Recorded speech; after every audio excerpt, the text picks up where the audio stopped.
નમસ્કાર દર્શક મિત્રો, હું છું રૂપલ વણિચિયા. સંપૂર્ણ ન્યૂઝમાં આપનું સ્વાગત છે. બનાસ ડેરીના ડિરેક્ટર પદ માટે પૂર્વ કેન્દ્રીય મંત્રી હરિભાઈ ચૌધરીએ પાલનપુર કલેક્ટર કચેરી ખાતે ઉમેદવારી ફોર્મ ભર્યું છે. તેઓ પાલનપુર વિભાગમાંથી ચૂંટણી લડી રહ્યા છે. બનાસ ડેરીના 16 ડિરેક્ટરો માટે 10 ઓક્ટોબરે ચૂંટણી યોજાવાની છે. હરિભાઈ ચૌધરી પોતાના સમર્થકો સાથે કલેક્ટર કચેરી પહોંચ્યા હતા. તેમના મેદાનમાં આવવાથી પાલનપુર બેઠક પર રાજકીય માહોલ ગરમાયો છે. આ ચૂંટણીમાં ભાજપ સામે જ ભાજપના દિગ્ગજો આવે તેવી સ્થિતિ સર્જાઈ છે. ફોર્મ ભર્યા બાદ હરિભાઈ ચૌધરીએ જણાવ્યું હતું કે તેઓ છેલ્લા 40 વર્ષથી ભારતીય જનતા પાર્ટીમાં કાર્યરત છે અને સહકારી ક્ષેત્રે પણ કામ કર્યું છે.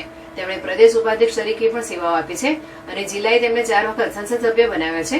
તેમણે ઉમેર્યું કે પશુપાલકોના હિતમાં બનાસ ડેરીની પ્રગતિ માટે જેથી ખેડૂતોને વધુ ફાયદો થાય તે હેતુથી તેમણે સેવા કરવા માટે ફોર્મ ભર્યું છે. તેમણે પાલનપુર અને બનાસકાંઠાના પશુપાલકોના આશીર્વાદથી ભવ્ય વિજયનો વિશ્વાસ વ્યક્ત કર્યો હતો.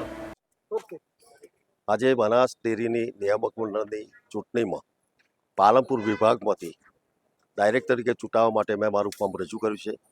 પાલનપુર તાલુકાના પશુપાલકો સભાસદો એમના આશીર્વાદથી મેં આજે ફોર્મ ભર્યું છે.